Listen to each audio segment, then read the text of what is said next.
DW ক্যাম্পাসের প্রথম পর্বে আমরা একজন তরুণ গবেষকের কথা বলবো। তিনি একটি স্বনামধন্য জার্মান প্রতিষ্ঠানে কাজ করেন এবং একই সঙ্গে একমাত্র এশিয়ান হিসেবে একটি গবেষক দলের নেতৃত্ব দেন। তার কাজ হলো হৃদরোগের নতুন নতুন চিকিৎসা উদ্ভাবন। করোনার মাঝেই আরেকটি ব্যস্ততম দিন শুরু তরুণ গবেষক মোহাম্মদ রবিউল হোসেনের। জার্মানির বন বিশ্ববিদ্যালয়ের অধীনে বিশ্ববিদ্যালয় ক্লিনিকের বায়োমেডিক্যাল সেন্টারে পোস্টডক করছেন তিনি। একই সঙ্গে আছেন জুনিয়র গ্রুপ লিডার ও লেকচারার পদে। আলটিমেটলি আমাদের কাজ হচ্ছে বিভিন্ন ধরনের হার্ট ডিজিজের আর্লি ডিটেকশন করা, যেগুলো সিমটোমেটিক না, আর যেগুলো সিমটোমেটিক এগুলোর ট্রিটমেন্ট আবিষ্কার করা। এটা হচ্ছে মানে ল্যাব বেঞ্চ থেকে পেশেন্ট বেড পর্যন্ত পৌঁছায় দিই। জার্মানিতে হাতে গোনা কয়েকটি ইউনিভার্সিটি অব এক্সেলেন্স রয়েছে। বন ইউনিভার্সিটি ক্লিনিক তার একটি। সেখানকার কার্ডিওলজি বিভাগে একমাত্র এশিয়ান রবিউল। আমার অবস্থান হচ্ছে senior researcher plus group leader. এখানে জার্মানিতে বিভিন্ন ধরনের স্টেপ আছে। পিএইচডির পরে আপনি বিভিন্ন ধরনের জব পেতে পারেন। সেটা হচ্ছে পোস্টডক থেকে শুরু করে পোস্টডকের পরে স্টেপ বাই স্টেপ আপনি প্রফেসরশিপের দিকে যেতে পারেন, যেটা হচ্ছে এখানে লেকচারারশিপ বলা হয়, হ্যাবিলিটেশন বলা হয়। আমি সেটাই করছি, এখন লেকচারারশিপ করছি ইউনিভার্সিটি অফ বনের আন্ডারে। বলা হয়ে থাকে পিএইচডি করেও জার্মানিতে শিক্ষকতার বা গবেষণার চাকরি পাওয়া কঠিন। রবিউল সেখানে ব্যতিক্রম, তবে এখন সুযোগ আগের চেয়ে অনেক বেশি বলে মনে করেন তিনি। ল্যাঙ্গুয়েজ ব্যারিয়ারটা এখন শিথিলযোগ্য। আপনি যদি এখানে লেকচারারশিপ হিসেবে অথবা প্রফেসর হিসেবে ইন ফিউচার, যেটা নেক্সট স্টেপ আমাদের জন্য, আমাদের মতো রিসার্চারের জন্য, যেটা W1 পজিশন বলে, তো এইটাতে আসলে খুব বেশি ল্যাঙ্গুয়েজ দরকার হয় না। সো এটা ইজিলি করা যায়। দ্যাট মিনস ইন্টারন্যাশনাল যে কোনো স্টুডেন্ট এখানে যদি ভালো কেরিয়ার করতে পারে তাহলে তার পক্ষে এটা করা সম্ভব। 2011 সালে জার্মানিতে আসেন রবিউল, এমনকি দুটো মাস্টার্সও করেন। তারপর পিএইচডি, এখন করছেন পোস্টডক। কিন্তু জার্মানিকেই কেন বেছে নিলেন রবিউল, আর মাস্টার্সই বা পড়তে এলেন কেন? আমার মনে হয়েছে আমি বাইরের কোনো ডিগ্রি নিব, কোনো একটা ফিল্ডে, বায়োমেডিক্যালের কোনো একটা ফিল্ডে নিজেকে এস্টাবলিশ করব। আর জার্মানির ইউনিভার্সিটিগুলো খুবই ভালো। যেমন আমি যে ইউনিভার্সিটিতে আছি, ইউনিভার্সিটি অফ বন, এটা ওয়ার্ল্ড র্যাঙ্কিংয়ের অন্যতম সেরা, জার্মানির মধ্যেও অন্যতম সেরা, এটা সবাই জানে। তো এখানে ইজিলি অ্যাপ্লাই করা যায় মোটামুটি রেজাল্ট নিয়ে। আমার মনে হয় জার্মানিতে আসার জন্য সবচাইতে ভালো পর্যায়ে হচ্ছে মাস্টার্স লেভেলে, কারণ বাংলাদেশ থেকে ব্যাচেলর লেভেল জার্মানিতে মূলত জার্মান ল্যাঙ্গুয়েজে হয়, যেটা অনেক কঠিন হয় অনেকের জন্য।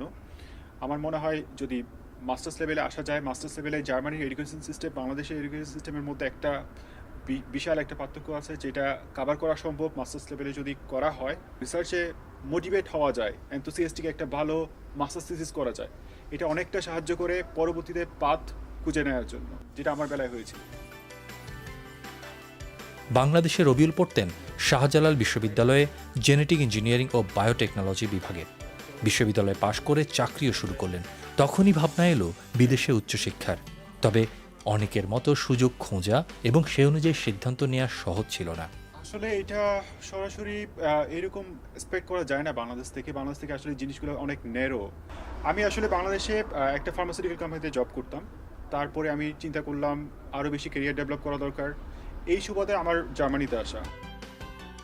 কোনো স্কলারশিপের অধীনে জার্মানি আসেননি রবিউল। তিনি মনে করেন জার্মানিতে পড়তে বা গবেষণায় যুক্ত হতে ভালো ফলাফলের চেয়ে ভালো জ্ঞান প্রয়োজন। আমার মনে হয় না জার্মানিতে পড়ার জন্য আউটস্ট্যান্ডিং কোনো রেজাল্টের দরকার আছে, কিন্তু আউটস্ট্যান্ডিং নলেজের দরকার আছে।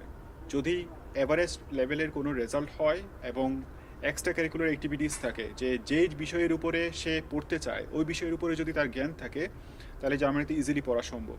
আসলে জার্মানিতে বায়োমেডিক্যাল ফিল্ডে স্কলারশিপ খুবই একটা রেয়ার ব্যাপার বাংলাদেশের জন্য। যেটা করতে পারে সেটা হচ্ছে যে আমরা জানি জার্মানিতে কোনো টিউশন ফি নাই। আসলে এখানে বিভিন্ন ধরনের অপশন আছে বাংলাদেশের স্টুডেন্টের জন্য। যদি স্কলারশিপ নাও থাকে, কিভাবে তার ডেইলি এক্সপেন্সটা কভার করা যায়। তার মধ্যে একটা হচ্ছে ল্যাবে কাজ করা, যেটাকে আমরা স্টুডেন্টশিপ বলা হয়, যেটা ইউএসএতে যেটা টিচার অ্যাসিস্ট্যান্টশিপ বলে। এই জিনিসগুলো করা যায়। এই জিনিসগুলো যদি করে তাহলে সহজভাবে তার ডেইলি এক্সপেন্স যেটা, এটা কভার আপ করতে পারে। উচ্চশিক্ষায় আগ্রহ আছে, অথচ কেমন করে প্রস্তুতি নিতে হবে জানেন না, এমন শিক্ষার্থীদের জন্য কিছু পরামর্শ আছে তার। এখন আসলে অনেক বেশি ইজি অ্যাক্সেস আছে ইনফরমেশনে, আমাদের সময় যেটা ছিল না। ফার্স্ট ইনফরমেশনগুলো নেওয়ার জন্য কীভাবে অ্যাপ্লাই করতে হবে, কীভাবে আপডেটেড হতে হবে, কোন সাবজেক্টে তার জন্য ভালো হবে, কোন সাবজেক্টের ফিউচার পার্সপেক্টিভ ভালো। বাংলাদেশ থেকে আসলে জিনিসগুলো সিলেক্ট করা খুব টাফ, কিন্তু আপডেটেড হওয়া উচিত। প্রত্যেকটা কাটিং এজ রিসার্চ কি হচ্ছে, এখানে কোন কোন মডিউলে কোন ডিপার্টমেন্টে, ফর এক্সাম্পল ইদার কার্ডিওলজি অথবা নিউরোলজি অথবা অন্য কোনো ডার্মাটোলজি, বিভিন্ন ধরনের স্টেম সেল ফিল্ড আছে, এই জিনিসগুলা কোনটাতে পার্টিকুলার স্টুডেন্ট ইন্টারেস্টেড এইটা আসলে জানতে হবে। এটা যদি ইন্টারেস্ট না থাকে আসলে এখানে ভালো কাজ করা খুব কঠিন। কোনো কিছুই সহজে আসে না, এর জন্য পরিশ্রম করতে হয়, এটাই রবিউলের মন্ত্র।